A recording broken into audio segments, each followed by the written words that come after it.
I remember whenever the internet was finally getting big, it was like yahoo.com. People could make comments under your stuff. There's a man who was schizophrenic and he had a samurai sword and he cut his mom's head off. He killed her. Wow. And so you scroll down in the comments and that's where you can finally like a comment. And then and someone put on there, there can only be one. And That's wow. I was like, yo.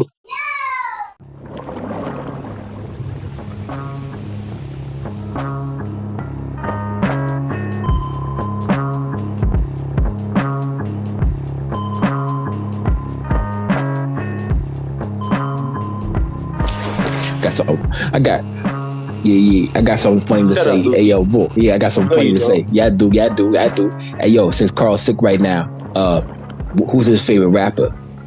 What's his rapper name? What his rapper name be right now? I don't know. Snotty. Shout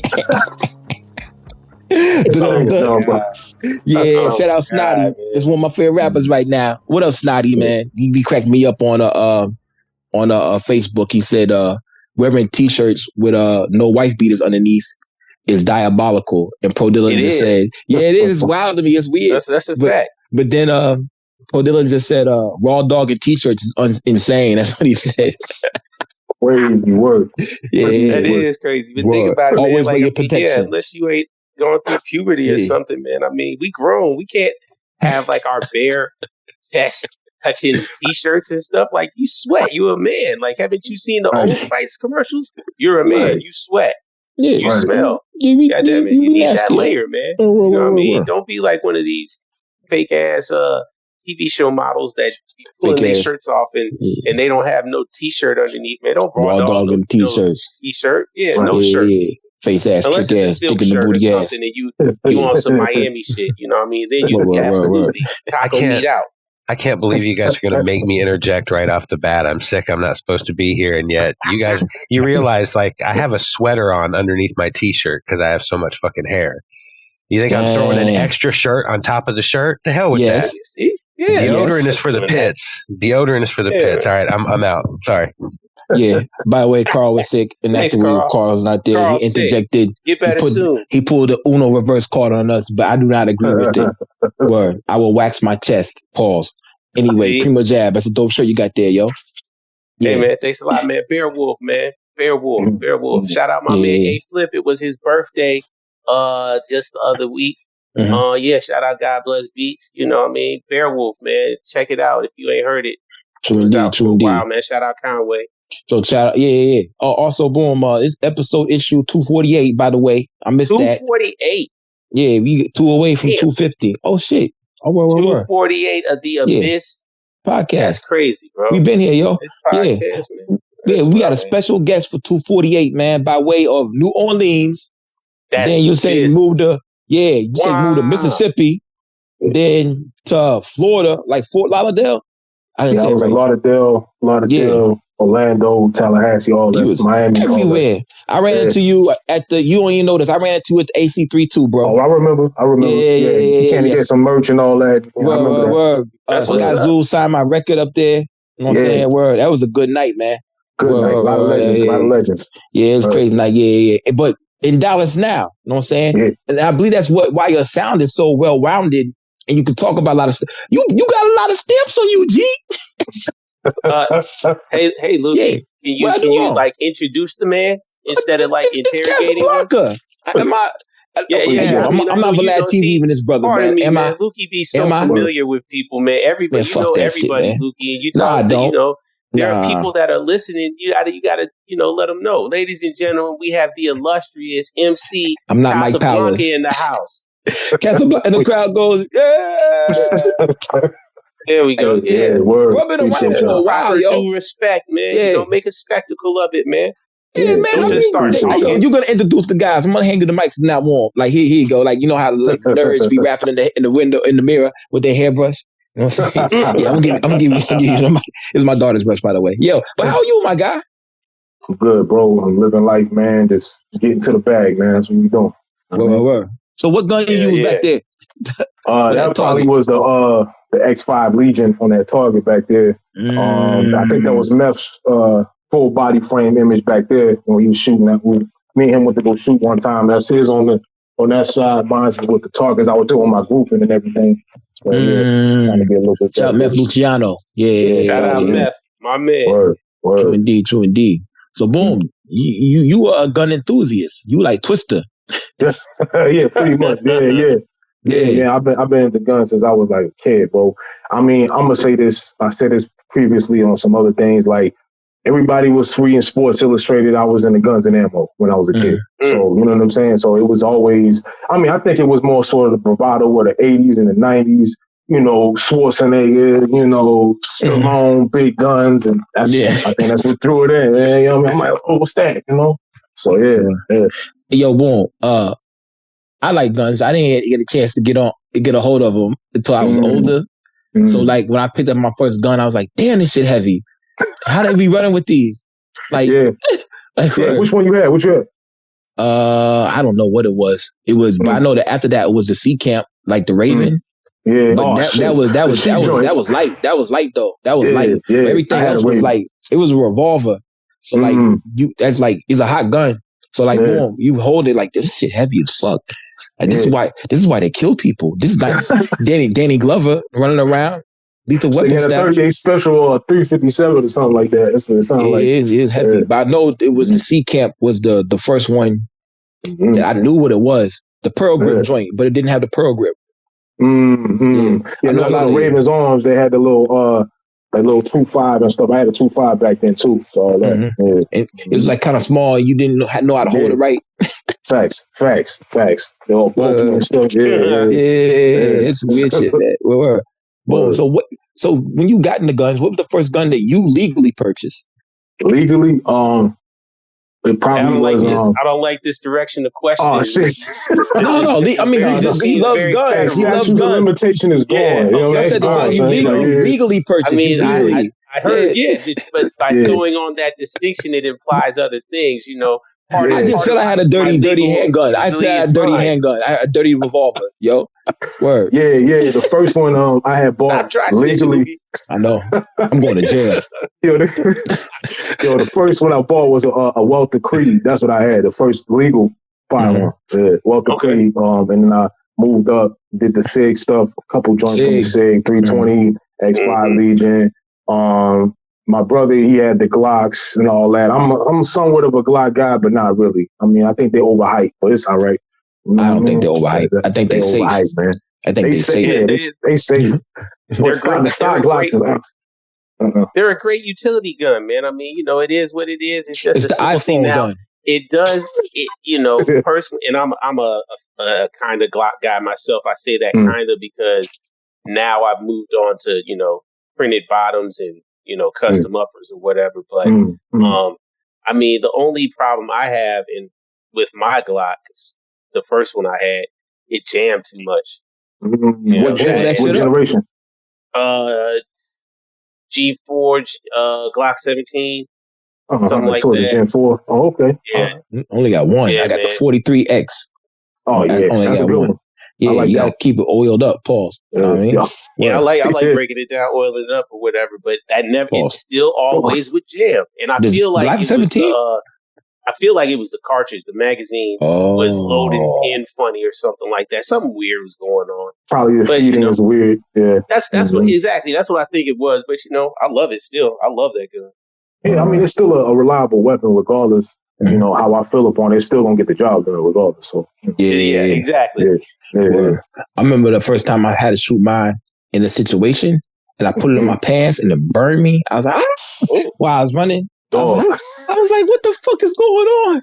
Like, yeah, this is like real life shit. Like, I didn't even think about nothing about this. Like, it's just like I don't know, coming of age shit. You don't think of nothing. Yeah, man, because niggas be thinking of the movies and the stuff like, we just put in the pants and running. You know what I mean? Like, that was a bad idea, yo. And how loud the shit is. I just don't forget shit like that. Like, especially when you're shooting outside or indoors. Oh man, you gotta be careful. Yeah, you do. I got a quick question for you since you just said that. Like one of my main things that I feel like I've deprived myself from as a gun owner is the outside range. Do you have access to outside range? Do you shoot outside a lot? Yeah, you know, the thing about Texas, man, they always got that type of stuff out here. Yeah. There's one in Dallas, like not too far from me, man. We go there frequently. So yeah, I love it. Man, yeah, I got to get like that, man. Shout out Texas. I mean, that's one thing Texas is definitely good for. Guns, gun lovers. You can go out there. I want to go out to Texas and do one of those helicopter boar hunts. Yeah, with the hogs. You can do it. Yeah. It's legal to kill the bad with boys. my AR, bro. I'm serious. I don't, you know. I used to have an AR. I got to get another one. I used to have one. Yeah. Love it. Love it. Love that gun. Never going to get rid of it, man. I ain't never shot one of them bad boys, yo. Oh, you need to. Yeah, you need to. It's fun, man. Absolutely. And it's much lighter, too. It's much lighter than a pistol. Exactly. So, it's so light. Yeah. Oh, yeah. That's what's up. Doesn't Carl got an AR? Hey, Carl! I'm joking. Smith & Wesson, AR-15. Smith & Wesson, all right, yeah.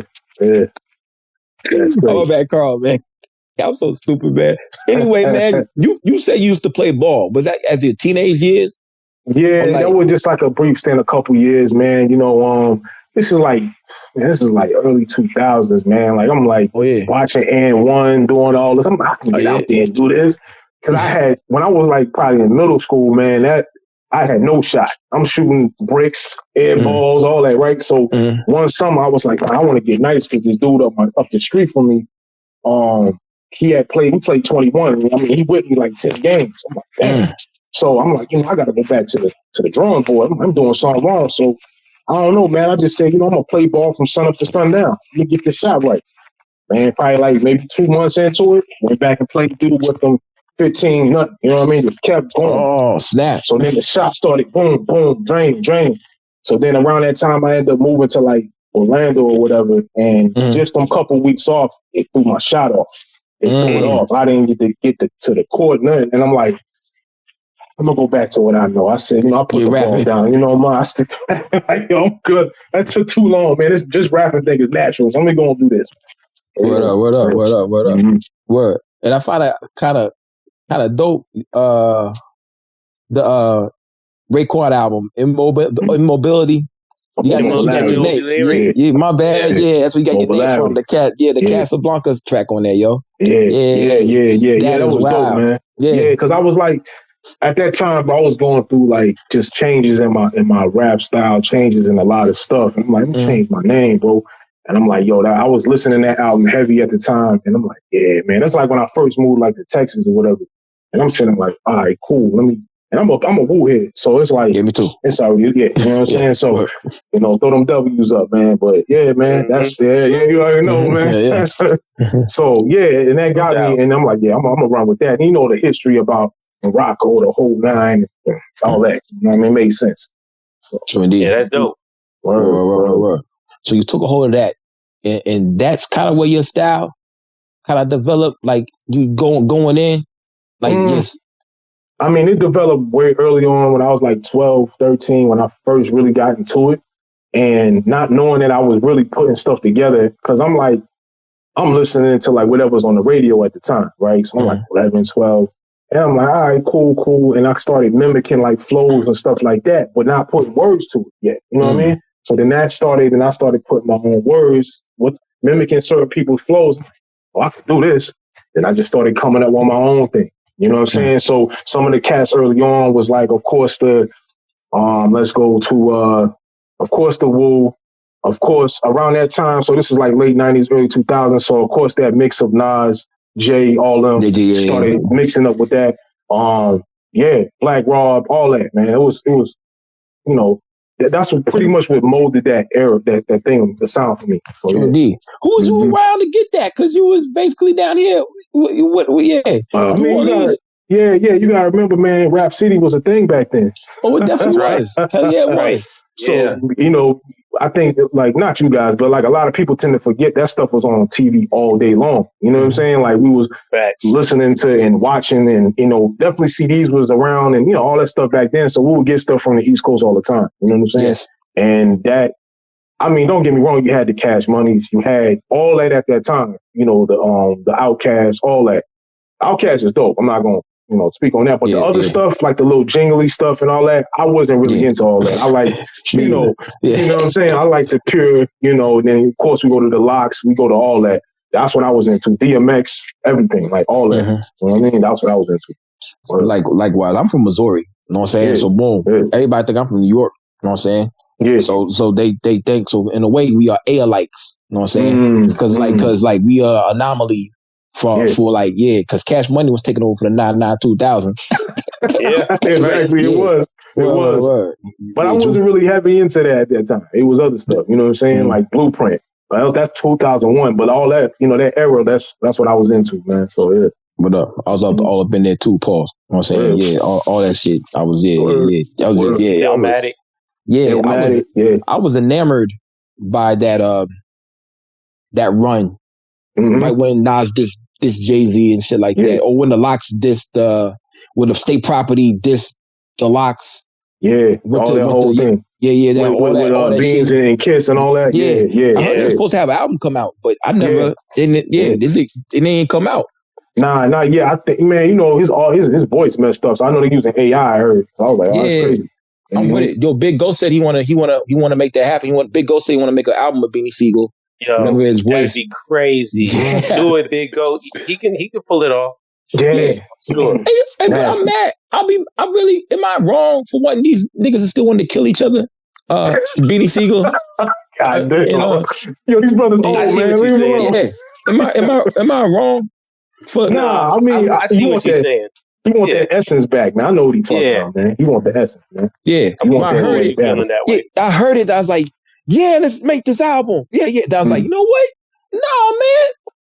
He said, Jada. I got what did he say? He said, every time I think of a Jada Kiss, every time I think of a bitch, I'm like, oh no, I ain't making don't let me in the studio with this nigga. Nah, I'm good. Yeah. But you gotta remember, like Styles did joints with Kiss. I mean, with Beans, like Super Gangster. Yeah, you know what I mean, they did joints like it's around that time, the Barrel Brothers and all that. That was a good time. Man. Yeah, I wouldn't do it though. Yeah, I mean, think they trying to set me. How the kids say that they pause, backdoor me. Yeah, you know what I'm saying. I would think if they gonna do the project, they got to do it separately. And if anything, they need to make joints going at each other. Like that's how it needs to be. Right. Like half the album is Jada, half the album is Beanie. Yeah, that's why you got shot all them times as Jada Kiss. That would be dope, man. That would be super dope. Word.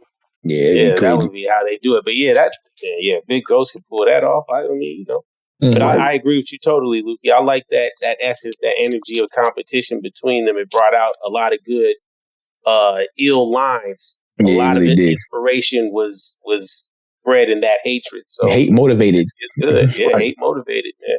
I'm with all the hate. Speaking of remember, it wasn't really even hate. I didn't mean to cut you off, but remember, it wasn't never really like hatred. There were no bodies or nothing behind it.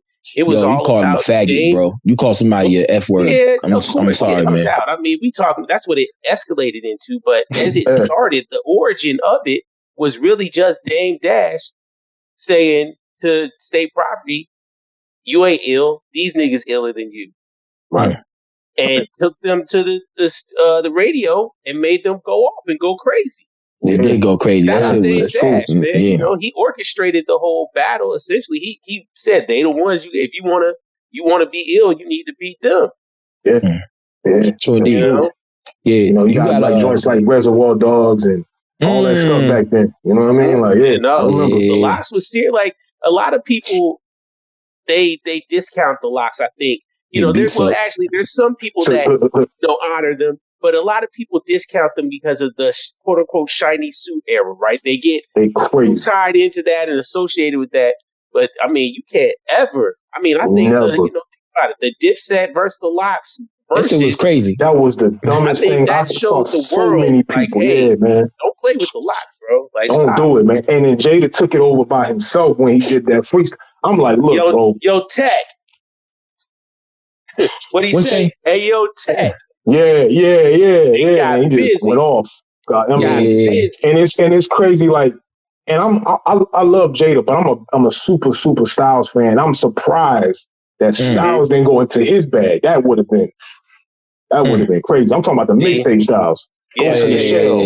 You know, all that. Mario Brothers. Bodies in the basement. Yeah, Mario in the basement. What's a Poops? Hoodie season. Yeah, hoodie season. He had a lot of he had a lot of people don't realize he had one of the best mixtape runs ever. Scram Jones mixtape. Yes. Yeah. Oh man. Yeah, but you know what? You know, he didn't even get a Justo Award. That's the crazy part. At that time. He never got a mixtape award? Nope, he never got one. He should have. He had to be in the running every year. He had to be. Let's say this. Yeah. Who had some of the best mixtape runs out here? Like who?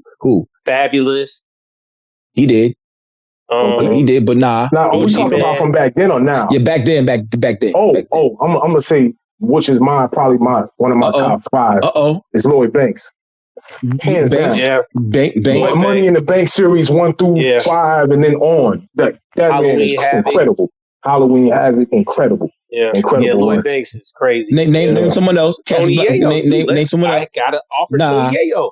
G-Unit, his whole self. G-Unit as a whole, as a group. Yeah, let's just say G-Unit as a group. Yeah, as a whole. That G-Unit radio series, the first 3 mixtapes they did, I mean, 4 or 5, like, man, that's classic.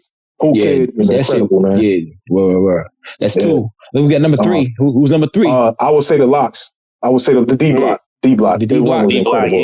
Yeah, D-Block run was good. All right, let's see. Y'all missing one of my favorite. You know, I know what I'm gonna say from the jab. But anyway, boom, number 4. Yeah, go ahead.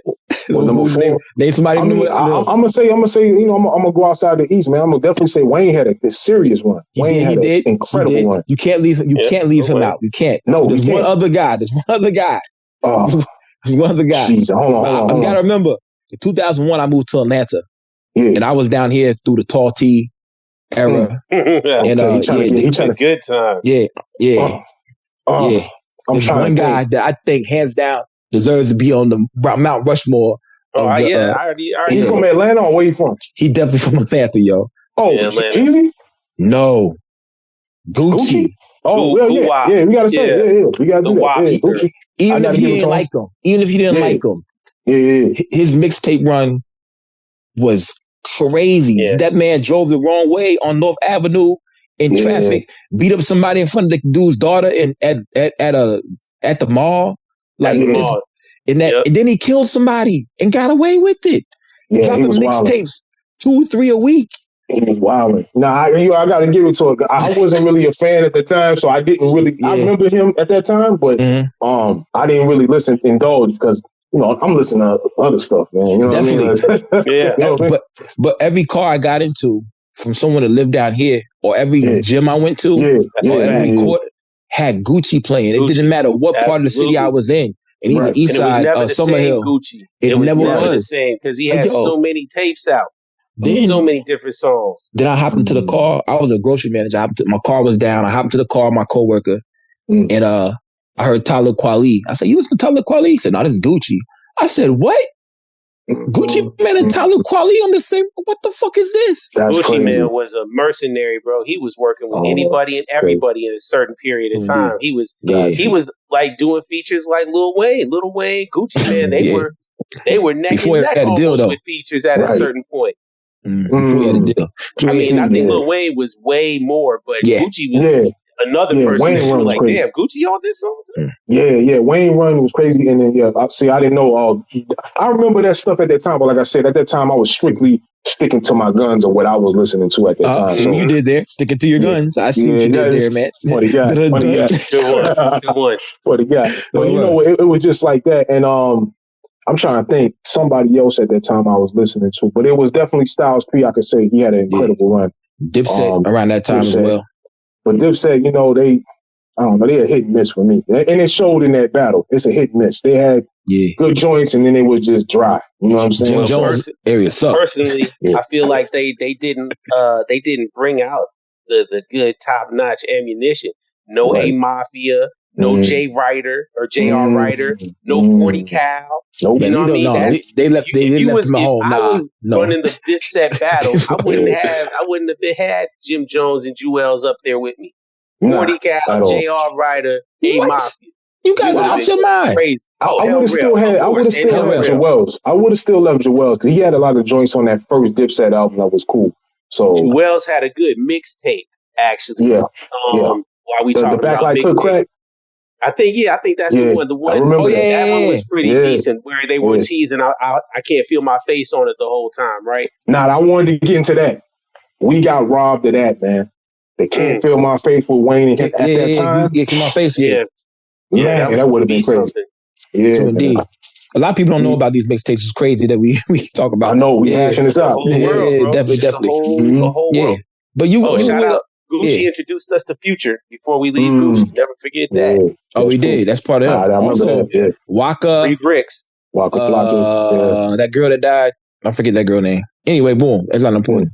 Anyway. You gotta. But you got a lot of collectives. You with a lot of folks. You got the Poison Ring Regime, the Mali Empire, the Untouchables. Shout out to Noah the Flood. You know what I'm saying? Noah the Flood was at that AC3 joint. Yeah, we performed together. Yeah, that was it. Yeah. Word, man. Cappuccino was in the building too. So yeah, and the architect. Who was there? Cappuccino as well. Cappuccino was there. He was in the crowd. Yeah, he was in the crowd. He was actually, when you went to speak to Flood, he was next to me when we were standing there. But you probably don't remember. But yeah, that's dope, man.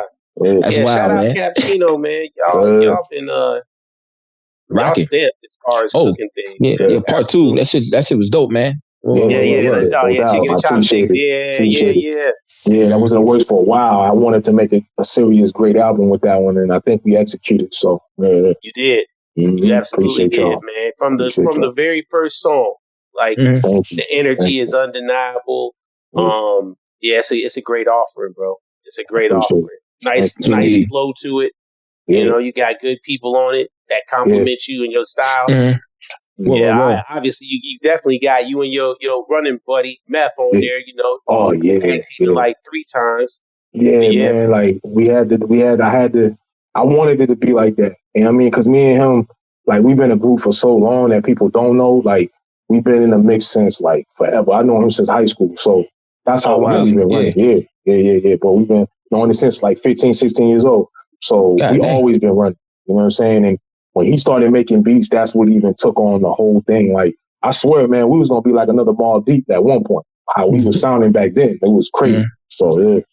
Yeah, that's it. You do give off the Mobb Deep, Ray and Ghost vibes, Red and Meth, but not funny. You know what I'm saying? You know how Red be saying, I'm gonna tie cornrows on your ass hair or some shit like that. Wild shit. Yeah. I'm not saying stuff like that. I'm not saying no, you ain't doing nothing like that either. But definitely y'all got a tag team worked out. And I appreciate y'all don't go 16 to 16 every time. Y'all flip it up. Yeah. Definitely. So y'all get together, y'all in the same room or y'all online or? Nah, I mean, me and Meth, man, like I said, we got together when we were younger, and we went to high school together. One of my mans introduced us together. You know what I'm saying? And we was like looking at each other like, yeah, who this nigga? Like, that's that type of behavior. You know what I'm saying? That's we both some of the best friendships. Yeah. Yeah, we were like, hey, who this nigga? So we started rhyming, did a little cipher work. You know, he said, I make beats. So this is the first dude I heard like do beatboxing where it sounded like the record. I've never heard nobody hit instruments like that. It's a person on the street like that. I'm like, okay. So he said, I'm starting to make beats.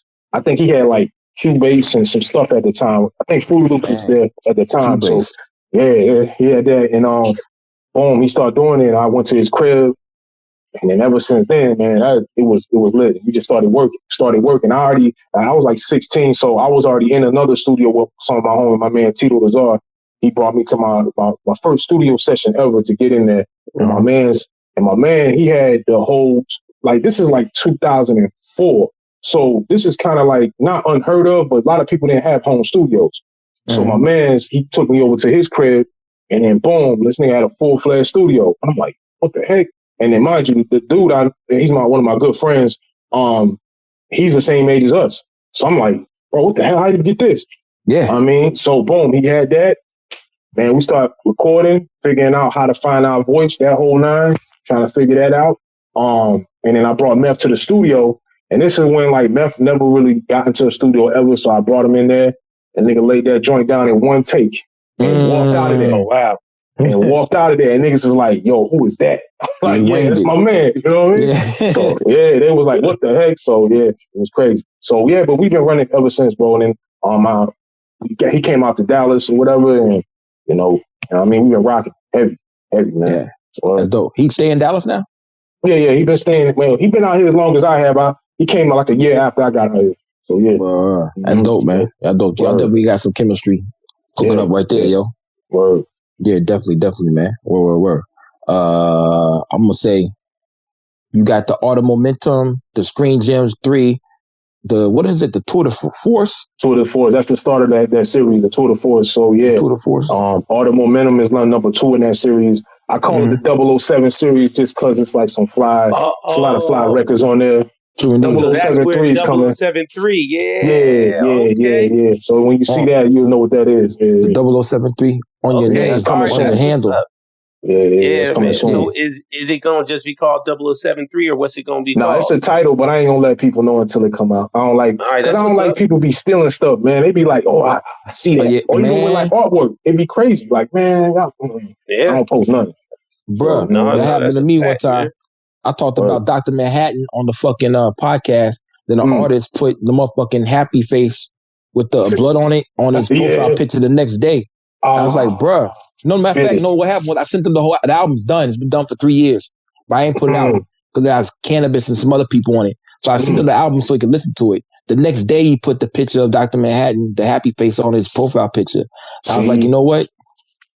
Nah. I don't talk about something. Like, you can't do it. Do it. They be stealing. What does the 92 FS stand for?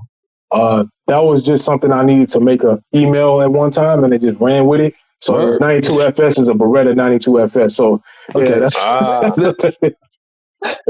that's a famous gun, man, because of the 90s, movies, the Die Hard, what I mean, all that.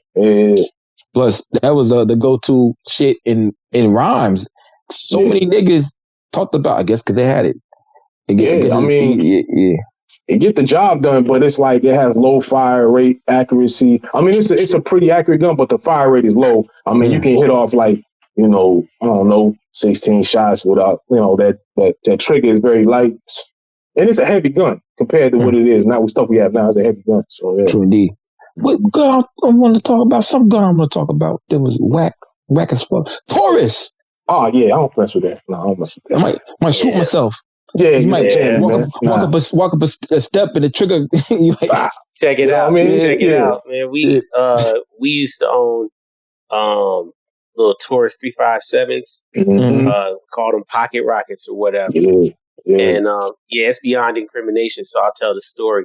So this nigga, God bless Beats, bro. Man, he is the Mr. Misfire legend, bro. Like he'll put that shit in his pocket and be like, pat. Oh, God. He'll be sitting it on the table, pat.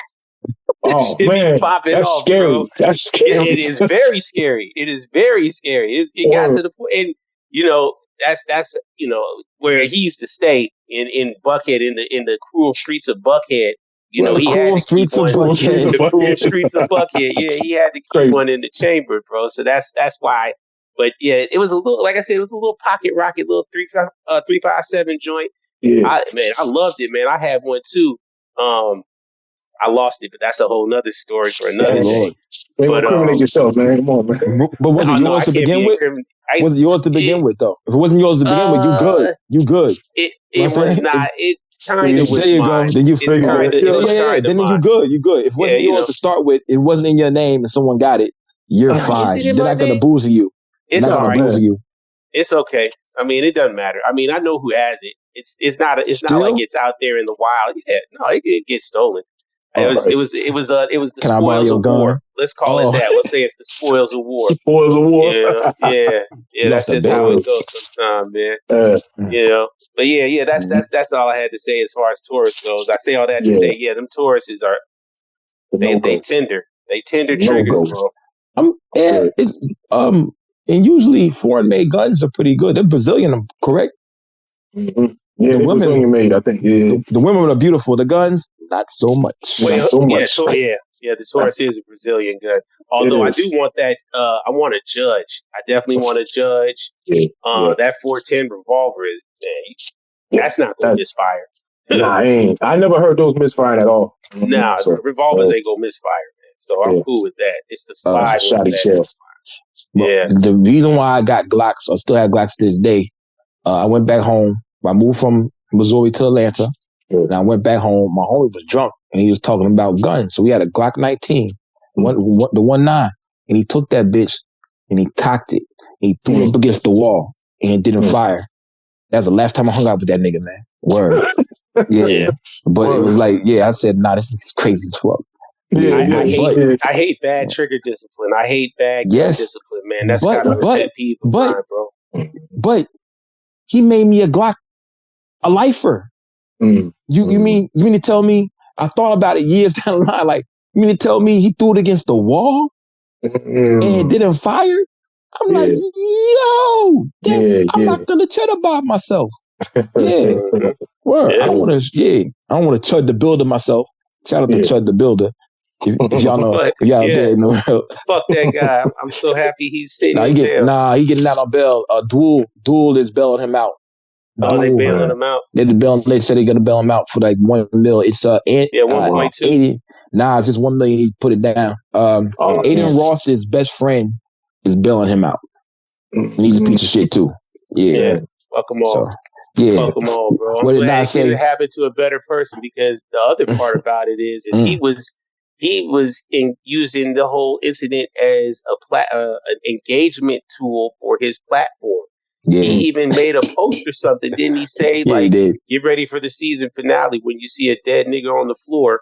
And I get off. Y'all protest in the streets or some shit. Yeah, you guys riot in the streets, but I got off. That's how it work, man. You say you got off. You know what I mean? Yeah. Like, come on, man, fuck this piece of shit, bro. Man. I don't know. Crazy. I mean, it's wild, the type of people that have crept out of the shadows into mainstream recognition in this weird, bizarro world that we're living in 2026 America, man. It's crazy.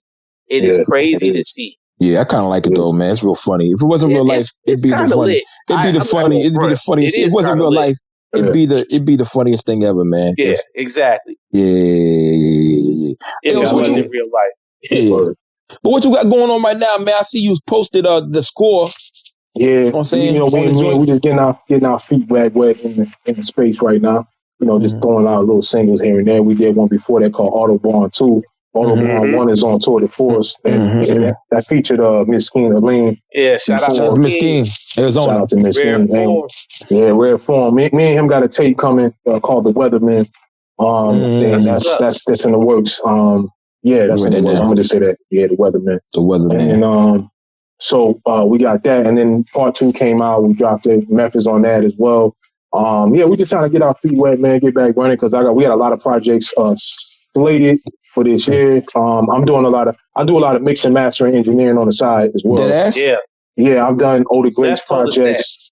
Luciano told us that. I do a lot of work for Klepto projects. I've done a lot of his stuff. I've done that out of the show, man. Yeah, I've done Elo Kush joints. And I've done a lot of people I can't even remember at this point. You know what I'm saying? But yeah.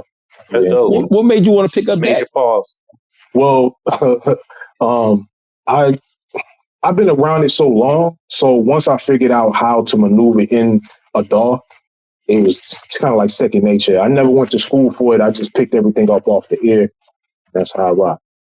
And I watched it. And this is before YouTube. So YouTube helped out later on, but I kind of had everything situated before that. So yeah. Are you taking clients, or how do you end up? Is it just word of mouth type thing? That sounds like real prostitutionist.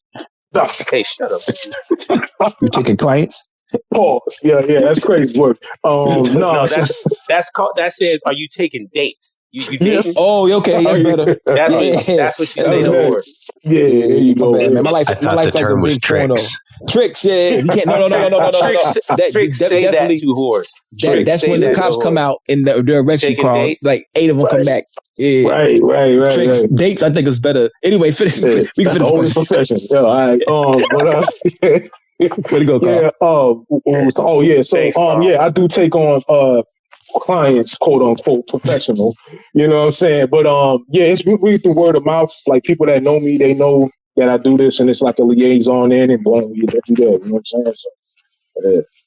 So, Indeed, self-taught, huh? Yeah, pretty much. It's all by the ear. Because I remember in like middle school, like I was in my music class, and my music teacher was like, well, we want you to use that little plastic recorder, and we want you to look at this music sheet and mimic that. I looked at her like I was crazy. I say, all right. I said, you know what? Let me hear you play it. And sure enough, I heard it and I mimicked that. And I can't read sheet music at all, but I can. If I hear it, yeah, I can figure it out. Oh, that's dope. What up? Yeah, I kind of mix and match my shit a little bit just because like no one know what I want to do except me. So I want to put sound effects everywhere and pan it, and double it up. I like a lot of texture. My vocals. Absolutely. Yeah. Well, let's get a top 5 real quick because I think you're an interesting dude by the way you flow and you rap. You know what I'm saying? So I'm anxious to see who your top 5 influence rappers, like guys that influence you to rap. I know DMX is in there, correct? Yeah. No, he ain't in the top 5 though. Word, he's in the top 10. He wouldn't be in the 5.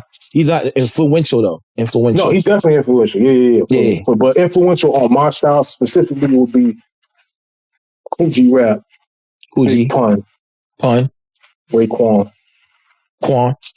Prodigy, P, and P. And the last one's the 5. The 5 is I rotate them between Lloyd Banks and Half a Mil. Okay, Half a Mil. Shout out Half a Mil. R.I.P. Half a Mil. Yes, Half a Mil. Half a Mil, man. That man was incredible. Yeah, I fuck with Half a Mil heavy, man. When he was in Atlanta, man, he was a good dude, man. Definitely bumped into him. But yeah, man, Half a Mil. That's definitely his. Like flow wise, a lot of depth. Incredible. But no, man, I'm glad Lukey brought that up and brought us to this point, bro. Like, your flow is savage and barbaric, fam. Like, I mean, it's relentless. It's like a flood falling through a ravine and picking up rocks all along the way. And there's a little person that fell in the water and they think it's just normal water, but they about to get chewed up. Yeah, that's great. Pebbles and debris. That's great stuff, man. Your flow is punishment, bro. It is like. I got it. Hey, I'm a huge fan. Please, I got a better one. I get what you're saying. No, you're absolutely right. I got a better one because this is how I feel about myself. When I hear Cass rap, he had a top of a hill with a sword on a horse. You know what I'm saying? And motherfucking zombies are running up the hill to try to kill him or kill his people. You know what I'm saying? So he's like, all right, here we go. He takes the sword and he going downhill fast as fuck. Chopping the heads off all the demons. Oh, I hit my mic. Just chopping the swords. Just chopping. Everybody's head is just getting popped off. Yeah. Oh, that's crazy. That seems Sometimes you lighten it up. You know what I'm saying? But like a lot of times, because it's necessary with the beat you be picking. You know what I'm saying? Where it's like, you gotta go in like that. Word. But that was what I was gonna say though, man. Is like it ain't really the beats, man. Like you're an uncontained force. It don't matter what beat you on. Like for example, when we had Meth on, like one of the songs that I really like from you and Meth together is Slither.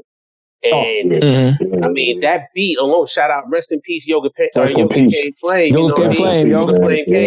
You know, man. The beat's so ill and it's so smooth, but then you come on and like it's like at first somebody's like, go to sleep, it's okay. And then you come on, wake your ass up, it's time to go outside and do your chores.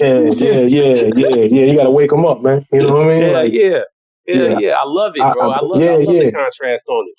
Yeah, because I mean that was the main thing when me and Meth kind of came into our own as rappers. Pause, and we really understood like our dynamic is it's pretty much he's going to give you this and then we're going to give you the extreme. We balancing both. You know what I mean? And that's why I think exactly. And I think we do it well, and I appreciate the the compliment as far as, the punishment part, and, because a lot of people I get on records with, and this is why I think I haven't gotten on some of the records with some of the notable guys in the underground.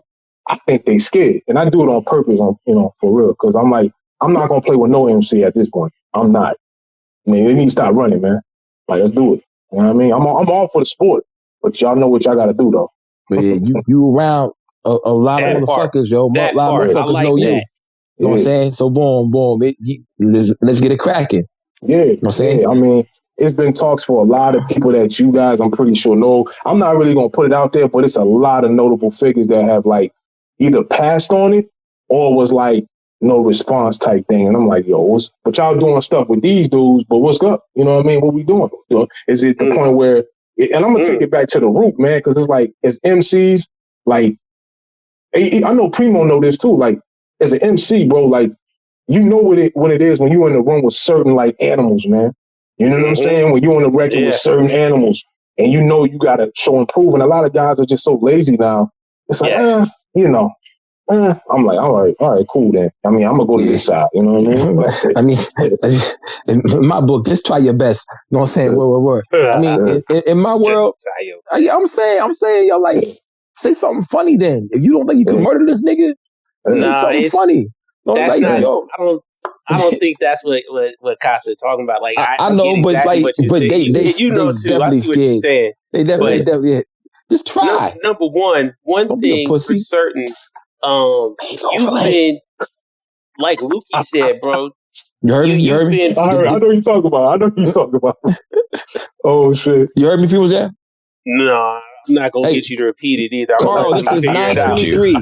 Edit this out at 9:23. Yeah, the voice heard you. Don't worry, the voice heard you. But no, what I was gonna say is, I mean, like you both said it, man. Like, you guys you're in a rarefied kind of weight class, right? Yeah. And the weight class that you're in, the MCs that you are contemporary to, the Miskins, the Meths, Jay Holly.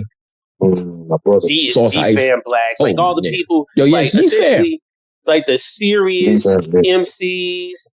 You one of them. Like you somebody. Like you said, if a person knows if they're gonna get on a song with you, that all right, well, I know I have to be at a certain intensity because I know at least what the bare minimum of what I'm expecting to come from Casablanca. So let me prepare for that. Well, you better stretch, motherfucker. Prepare for that, then so be it. But eat your Wheaties. Maybe you got to stay in the gym for a little bit longer. It is what it is. That's what it is. You know what I mean? I think that's what it is. Not to cut you off, but I'm a big battle rap fan too. Okay. You know what I'm saying? So a lot of that aggression, and I was about to jump in that game. It was a couple years back where I was like, I might just do that. You know what I mean? And show like another side of it. You know what I mean? But I just kind of like just stay with the music right now, but I could definitely jump in that ring with no problem. You know what I mean? I don't want you to personally. I think battle rap is like a wasted, they get money. A waste of talent. Yeah, I don't think they do, man. I think it's when they bring props and caskets and shit to the stage. That's when I'm like, nah. You're way better than that, man. Yeah, I'm like, nah. WWF for me personally. But if they rapping, WWF. Great. But if they're bringing caskets there and stuff. Yeah, when it's all the antics, I'm like, yo. It's like the rap, like I love the poetry side of it. I love the contrast of how they put it together. It is incredible. I mean, antics alone, man. I mean, one of my favorites in that field is Loaded Lux. That man is incredible. Yeah, he brought the casket though. Yeah, he brought the casket though. He did. That's when I was like kind of done with it. I was like, yo, kill this man. Dude, to win this battle, you have to kill him. You know what I'm saying? But everybody remember that third round though. They do. Super crazy. Oh my God. Super crazy. But I'm still like, yo, you shouldn't have. That is so disrespectful. Why are you doing this? Then they had another one with a dude. Bought the dude's he bought his charges and handed it out to everybody. Yeah, it was the Big K joint. Yeah, I remember that. That was crazy. Yeah. Because boy was going around saying he did this and that. You know how the storylines be in that joint, you know what I mean? And then he had to bring the paperwork out. And I mean, that boy ain't been seen since. So I get it. So he won. He won. He ain't been seen since. But I feel you. But I mean, as far as the aggression and everything with the rap, I'm definitely like in that. I want to be formidable to the point where it's like the movie Highlander. Like it's only going to be one at this point. It's only going to be one. I'm talking about the original Highlander, not that goofy stuff that came after that, but the original. Yeah. The movie, not the TV show. Not the goofy. You know what I mean? I like TV show. I can't front.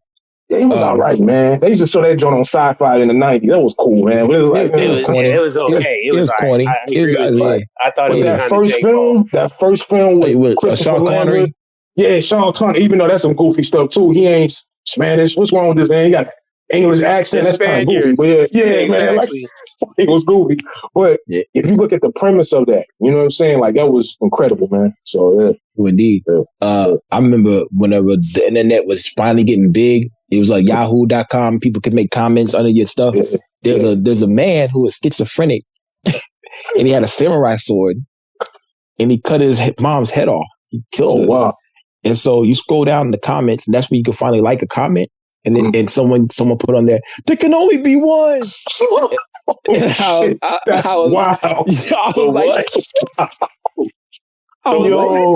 that was right when you first could like put comments on videos and stuff like from Facebook or whatever. Oh, it was Yahoo or whatever. And I was like, yo, that shit is the funniest shit. And my girl at the time was like, that's not funny at all. I said, that's why we got to break up. People are when they try to figure out how to roast you. When they figure out how to disrespect you. I really like when people bring in obscure references and it really hits. That's chef's kiss. That's how you're supposed to do it, man. That was definitely. But then that was the part of everybody trying to punch down everybody on the internet. You know what I'm saying? Word. that was the start of it to me. I'll never forget that shit in my life. That was the first time that I was like flabbergasted by a comment. By seeing that. Yeah. But the other homies, they didn't know what the fuck that was. They didn't get the reference. But I got it. I'm a nerd, I guess, yo. Yeah, I mean, you just like film, man. That's all it is. It ain't got, I say a nerd, but I'm a film buff. I like my biggest movies I grew up on was that. Like I said, the Schwarzenegger films, Predator, all that kind of Terminator. The first Terminator, get to the chopper, get to the chopper. Get to the chopper. Yeah, that was a great film. I love the Alien series, 1 and 2, but the third one kind of killed it. Yeah, everything after that was Jake Paul. Aliens is one of the greatest movies ever made. Ever. That is my top movie ever. Yeah. James Cameron, hands down. You got to give it. Killed it. One of the greatest movies I've ever seen. Arnold Schwarzenegger, Commando. Yes. Commando's classic. I'm not going to front of y'all. Yeah. I'm not going to front of y'all. I cannot watch anything after Prometheus. Oh, wow. Yeah. I feel because it feels too real because the way they terraform shit and what they do. The Prometheus. Romulus. Yeah, I had to turn that off whenever the alien went into her mouth and then it broke through her chest and the droid said she has like a 55% chance to live. I couldn't watch it after Prometheus. I couldn't watch anything else because it's getting too real out here, man. Bro, it seems like I don't know. Speaking of shit getting too real, y'all know they got this movie coming out, Disclosure Day. Y'all been seeing the previews for that? Oh, yeah. I know where they're going to reveal. Apparently, it's something about, I guess, the day that alien life is revealed to humankind, right? Disclosure Day? I don't know the whole premise of it, but yeah, basically, it's like the aliens finally are told about. But the funny part about it is that people are trying to say that's why there's so much of this. Not only to block the Epstein's files out of our memories, but they're releasing so much of this UFO stuff right now because they're literally at that point. They're like, yo, we just got to tell everybody. We got to tell people now. We too far in the future at this point. It's about time to start telling people. You've been telling us about it though. Steven Spielberg did this movie. Look, Steven Spielberg. Spielberg did Close Encounters of the Third Kind too. Absolutely. So how long have they been trying to get this message out? Mm-hmm. Didn't he do E.T. as well? Yep. That's first time we saw him. Did he do 8mm too? I think so. How many alien movies Steven Spielberg gonna do, man? All right, Steven, we get it. The aliens are here. Tell us more. They said they actually contacted us, but then someone said that there was a mothership somewhere out there, and they contacted us, but they said that we had to like not have any war or some shit to come down here, and they're gonna save our planet from destruction. I heard that. I've heard various things like that. I'm like, damn, it costs with our pants down because we over here wilding, yo. Yeah, Yeah, that's crazy. It's just like on those shows that I forgot what show it was. Maybe it was Rick and Morty, where they were like, Earth is a reality show. And everybody's just kind of watching the reality shows, seeing what's going on. I feel like sometimes I feel like as the eras has changed from, the millennium 2000 when the motherfuckers out there with the hats on in 99 and all that wild stuff. Mm-hmm. And then, I think everything just started to change after 9/11. And then probably about 05, 06, I think around 09, that's when I started seeing certain behaviors start being weird. You know what I'm saying? In this world, it was just like, what's going on? Then the internet really took off. And then it's like, we in like a parody almost of like reality at this point. You know what I mean? It's weird, man. Seems like super weird. It's getting very weird. Absolutely, bro. That, man, you said it. You called it, man. Those are the dates. That timeline matches up with what I'm thinking as well. Yeah, it was clearly defined moments when things literally started going left. They started going left into that different divergent timeline, whatever the fuck it is. And the crazy part is that so many of us feel the same way. I feel like it's finally getting to a point that people can't just point at you and call you crazy, or can't point at you and be like, yeah, all right, whatever, and disregard you. This ain't no flat earth shit that we talking about. This ain't no the wall at Antarctica. An ice wall. Right. The ice wall. Yeah, we ain't talking about that type of silly shit, because they mix the trick knowledge in with the knowledge so that you're distracted by the extravagance of what you're hearing, right? Because you're hearing so much shit that your mind can't possibly fathom that these things that are real are actually real and happening. So they put these fantastical things, weave them into the tales to distract you. And then they put the movies out to kind of tell you, hey, this is happening. Yeah. It's make-believe. And I definitely, we talking about these movies, I definitely see the cinematic features in your albums, bro. Definitely. Well, all his albums got movie joints and movie references to them. Yeah, for sure. Like, true indeed. Definitely, when I did the backdrop with Klepto, that was one of my main things with that album. Like, I wanted to bring that back somewhat of my childhood and giving that 80s, 90s style of listening music wise, and then some of the skits on that album, all that type of stuff. And then we are working on part 2 as well. That is coming. Shout out Klepto. Klepto is a maniac, man.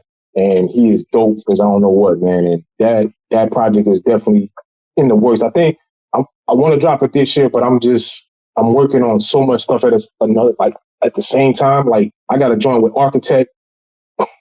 Man, this is going to be crazy, man. I'm just, and we did Broken History in like 2018, 2019. Me and Architect. Oh yeah, Broken History. Yeah. Shout out Architect, man. Yeah, shout out to Architect, man. And we got the second. It's really a full album for this one, and we doing it. It's gonna be crazy, man. So yeah, but getting back to the cinematic and everything, I'm a type of guy where the cinematic stuff is kind of like I'm making a movie in the sense of making an album. Indeed.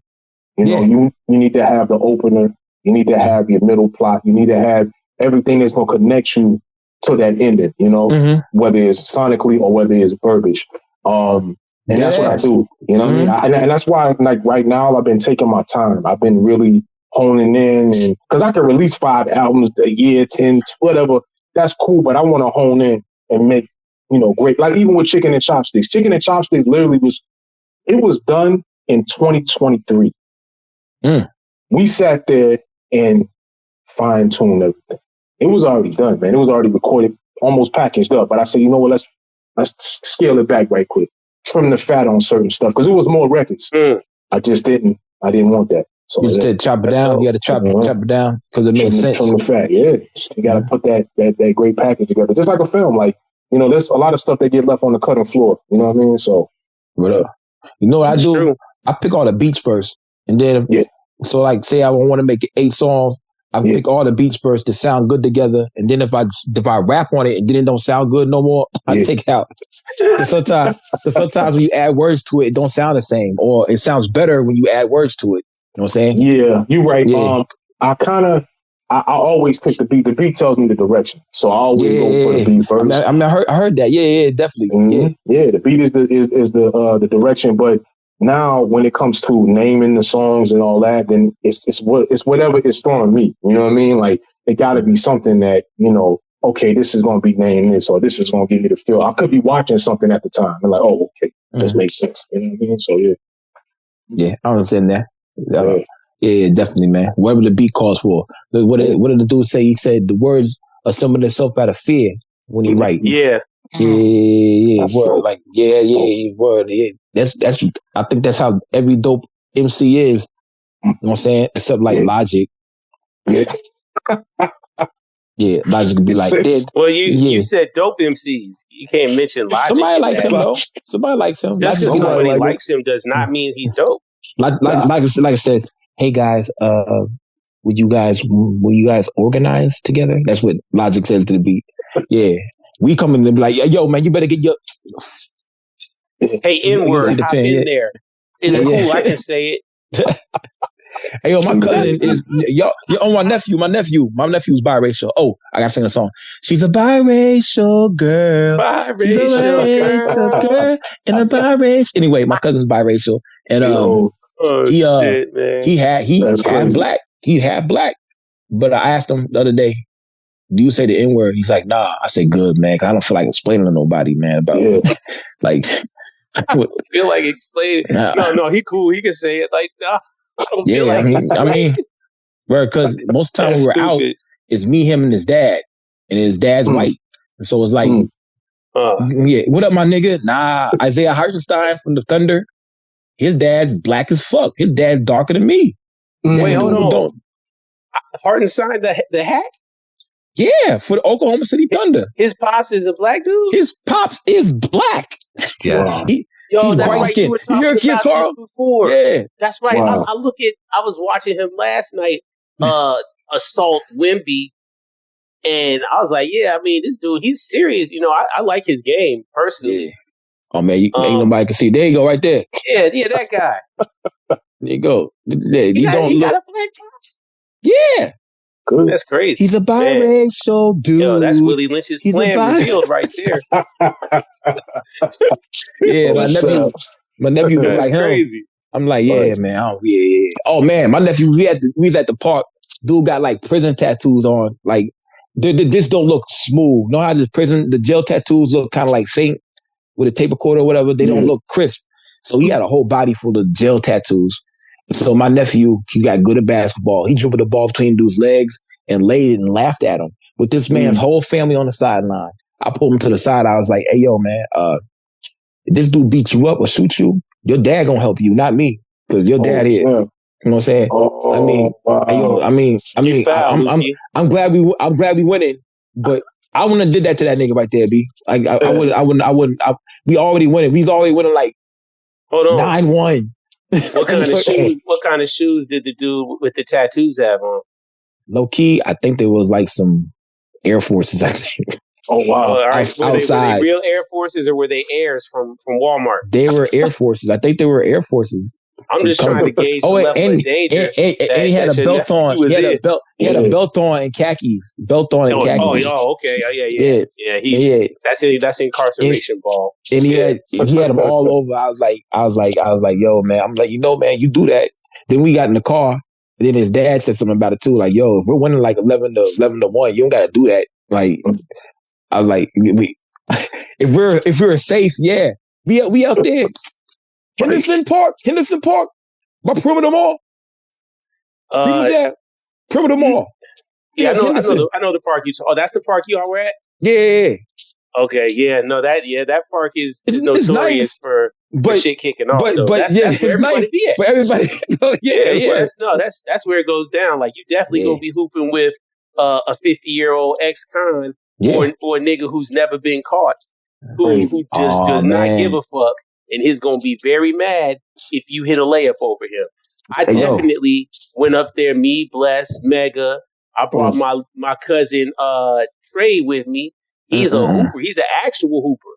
And he was out there getting busy, and they didn't take too kindly to that. They were very upset. They got lights there, that though. He was getting busy on them. And, they were getting more and more loud every time he hit a three on them. Because, I mean, he played, independent ball in the United States, so he plays semi-pro basketball. So he's decent. Yeah, he's Where he at? Still playing. He's in he plays in Indiana. Oh man, I'll give it a say. I'll put him on my team. But that park right there is where I first got to do mule work. I met somebody there who sent me. Sent me. Yeah. You know what I'm saying? Yeah. The parking lot at the top of the hill. Plenty goes down up there. Yeah, and they got the big old tall high rise. Yo, when you come back, man, we gotta hang out, Casablanca, yo. Whoa. Yeah, we gotta hang out, but we're not gonna do nothing crazy. The funny part is it's like it's a hood ass hooping situation in the middle of the like the burbs kind of. Like beautiful. I mean, it's in the cut. It's like corporate buildings surrounding it, all types of stuff. You'd never guess that this is like a notorious hoop hangout in the city of Atlanta, but it be stuff like that. It be stuff like in every city, man. You know what I mean? It be stuff like, I think they got some downtown out here, man, like that. It's like in the buildings there, and then it's like a spot. Boom. You know what I mean? So everybody go there. If you see a park and you got lights, then people are gonna be there. And that park had lights. So that's the reason why we out there. It had a soccer field too, so that the other side would be up there kicking. And then you got the tennis courts behind there with the rich people. That dude would drive a Bentley over there. Exactly. With a young black lady playing golf, not playing tennis. Yeah, not playing pickleball. So out of all these places you live, man, what's been your favorite? What's been your favorite? My bad. I got beat to a pause. Probably like Lauderdale. Probably Fort Lauderdale, because it's like right next to Miami, and you get everything that Miami has. It's the same thing, but it's just, I don't know, it's just a different energy out there. You know what I mean? And then of course Texas, but Fort Lauderdale is probably my favorite. So indeed, you got a beach. Yeah, you got a couple beaches out there, like three. I think 3 of them. So yeah, yeah, I can see that. Yeah, but it's dope. Is Fort Lauderdale the hood though? Yeah, it's a lot of, it's Broward County, so there's a lot of stuff going on out there. You know what I mean? It's a super hooded area. Certain parts, not all, but you know what I'm saying? Like, I think it's just it's a super melting pot. So you got, when we talk about women, you got all the flavors. I love girls.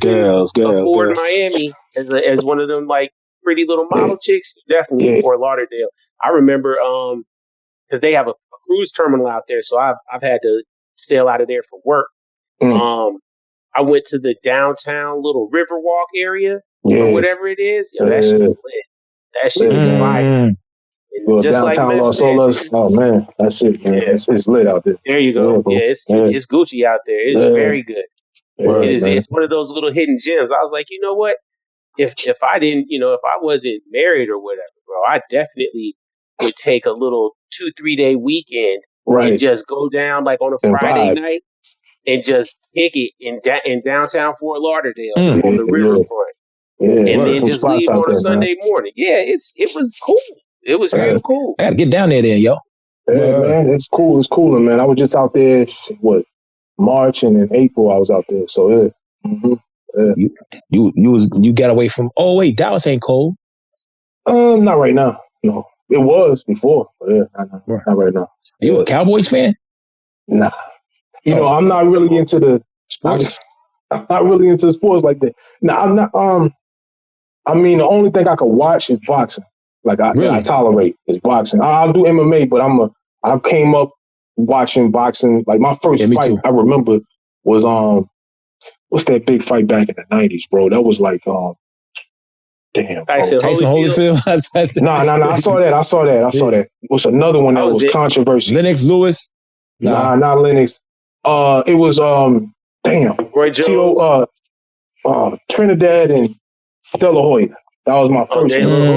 Yeah, that was one of the biggest ones. My grandfather's a big boxing fan. He had the old VHSs and tapes of like Muhammad Ali and all them back then. And he used to have a whole bunch of stuff, man. And he had it on a big screen, the big screens with the big backs. he had like a party over and they were watching that, and that was like, oh, that's it, man. So I've been a fan ever since. So I tolerate that. So I know about all the new guys coming up and kind of like, people with football and basketball, like that type True indeed. Hey, yo, you brought up them TVs, man. Prodigy had that crazy line. He said they throw a TV at you. TV at you crazy. Yeah, yo. I'm like, and I heard that. I was like, yo, that motherfucker strong as hell. Yeah, those things heavy, bro. My mom still got one of them. Them things is like, what you doing with that, man? Like, TV nowadays it's cool. Yeah. Like, that's just crazy. Like, but back now it's like, okay, it's cool. You just throw a TV.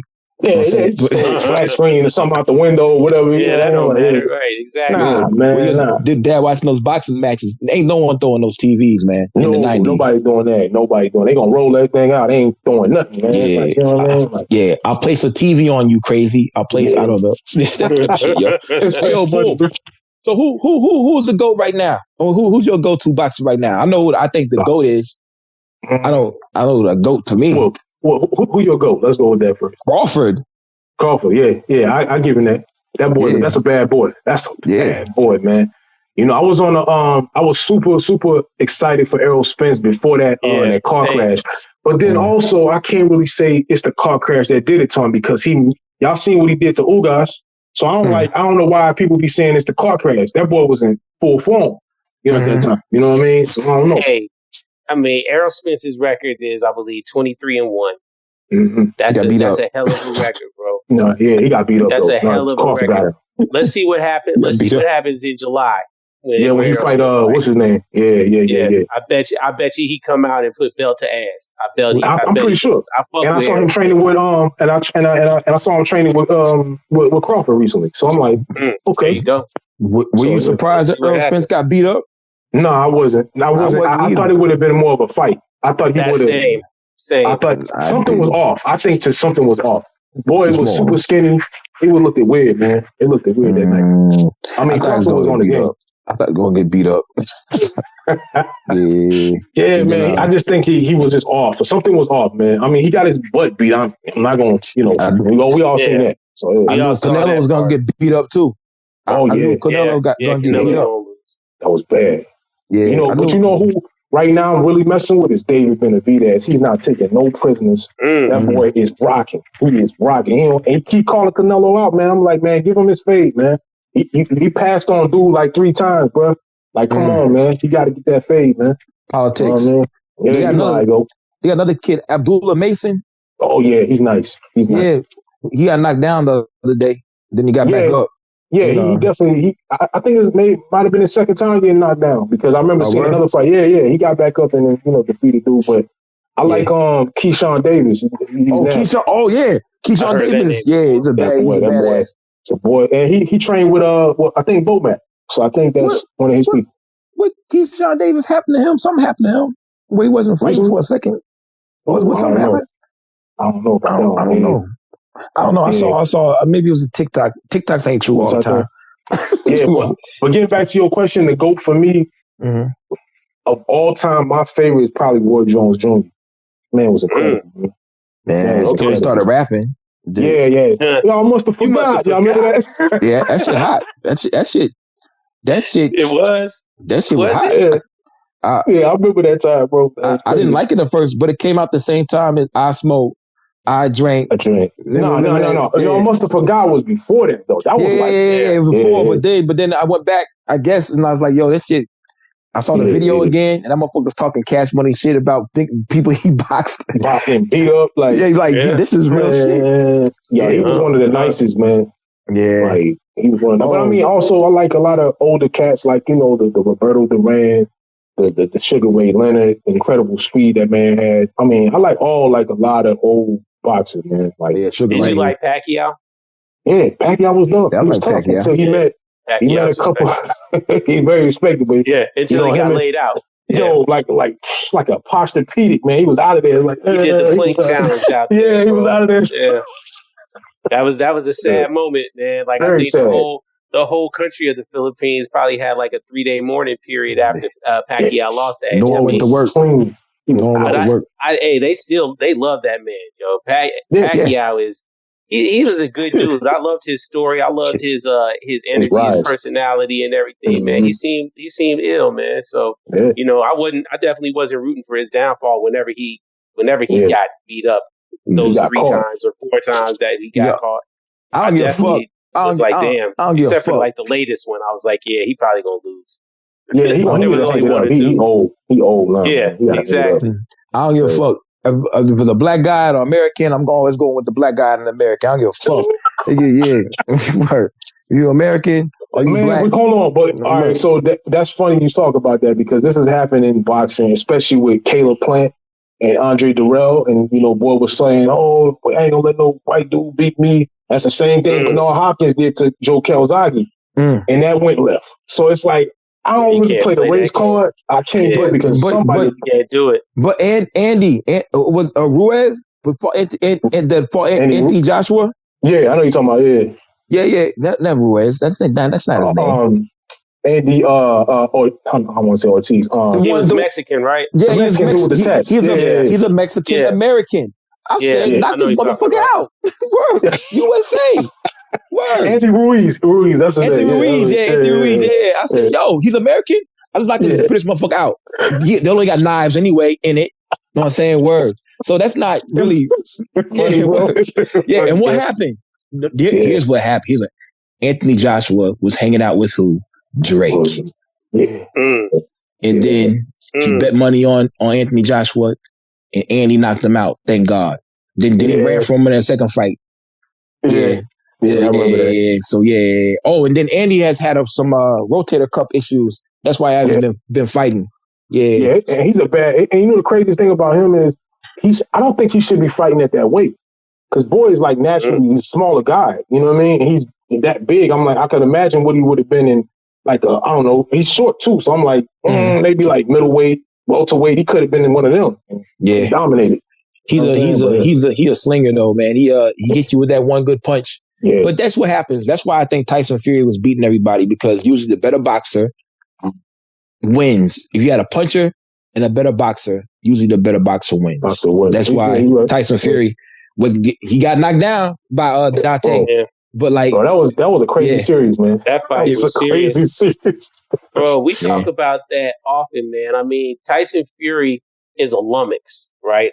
You made it very clear. He is a lummox. And a lot of people mistake the fact that he is this walking tank covered in fat as him just being a sloppy fat guy. He is a walking tank. He is a serious power hitter. He is a lummox. Looked at, and he could take abuse. And you can't. The part of the thing is most people he has a reach. So you're not going to get into him. You're not going to pause. You're not going to get in close on him he's enough 6'8", right? To be able to. He's tall. And he's tall, and like I said again, his reach is I think damn near 3-4 feet, right? It's something crazy. So you're not coming close. That's it. So when he swings, also that's a lot of momentum. So it seems like it's slow, but it's bringing all that heavy weight, and it's a lot of weight with it. Pummeling you. And some people have really solid hands. He's got heavy hands, and so when he hits you, it just feels different. Okay. I'm gonna go right here. Deontay Wilder is 6'7". That's a big boy. His reach is 83 inches. Tyson Fury is 6'9". And his reach is 85 inches. He's bigger. Damn near. He weighs more. And he's a ballerina. I think definitely a ballerina. I think Wilder could have pulled it off. It's just like he's not a natural boxer though, and that's the problem. He's a street fighter. Street fighter. So and if he would have planted his feet correctly, and he could have got him out of it. But but that was his downfall because he thinks he gonna one hitter quitter everybody out of his way, and that's not how. That's Tyson Fury is like, I ain't going for that. Like you can hit me. And it doesn't really mean nothing. Like I'm gonna break you down with pugilism, and get busy on you, and that's what he did. Yeah, absolutely. Way to go, Carl. Pretty much, what we got, bro? Man, you already asked me one thing I was gonna ask, but I know we on our way out of here, bro. I really just want to again say I really admire your approach to being an MC and your mentality as far as being an MC, bro. I think you deserve all of the accolades and also all of the fear that you strike into sucker MCs from not wanting to be in your cipher, man. I mean, and keep up the good work. I think, again, I feel very honored that we got the ability to recognize you on here, man, because you're somebody that's been around since early on in this Abyss Renaissance era. And you've been certified, you've been putting in the work, bro, on a regular basis. You're always recognized on the ever elusive, infamous Insomniac list. You're a staple on there. That says a lot, man, because their quality control is second to none. So, I mean, yeah, man. Again, like I said, just thanks again for taking some time to come kick it, bro. And it was just great to hear your perspective on everything. Great to find out, your preference in firearms and all that. Talk some shit, man. We had a ball, man. I hope you had a good time. This was fun, man. But also, I want to throw out there before I get out of here. Me and Meth have a project called Wolves 2. We did Wolves 1. Wolves 2. And you're a part of that, Primo. So that's coming soon. Yeah. Okay. Yeah, he's already a part of that. Yeah, he sent some work in. So that's going to be dropping this shit. So, yeah. Righteous, man. Produced by JF. Yeah. Shout out JF, man. Shout out JF. Yes, sir. He did that Autobahn, too. Yeah. No, that was Cappuccino. That was Cap. Oh, that was Cappuccino? No, my fault. That is JF. You're right. Autobahn 2. Yeah, that's what I thought. Yeah. Autobahn 1 was Cappuccino. My bad. I get that confused sometimes. Yeah. Yep. Yeah, Autobahn number 2. I you got a lot of work, bro. Autobahn you got a lot of work. It gets confusing sometimes. Yeah. But yeah. He did that. JF did the part 2. Yeah, for sure. He's a monster, man. That's what's up, man. Well, like we said, man, thanks for coming on here talking about guns. Yeah. You know what I'm saying? Word. Boxing. A lot of people don't know a lot about boxing, man. Yeah, but you know your shit, man. And about the guns too, man. And, our words are weapons, man. Punches and bullets, know what I mean? Yes, word. Sir. Dead ass, yo. Word. Yes, sir. Yeah, but you don't run around the bullets with your hand. You'll never run out of bullets with your hand. Okay. Never run out of bullets. Yeah. Oh, word. But yeah, everybody, last thing I'm going to say is the Knicks are going to the finals, yo. Yeah, so this Tim boot will be up for, bro, I think we went in by like 30. You know what I'm saying? Man. So this Timberland boot will be up here. My Timberland boot will be up here. See, I'm rubbing it. We'll be up here 1 more week or 2 more weeks. You know what I'm saying? Word. We'll see y'all next week. Look out for Wolves 2. Right. Casablanca. Hey, shout out to Carl, man.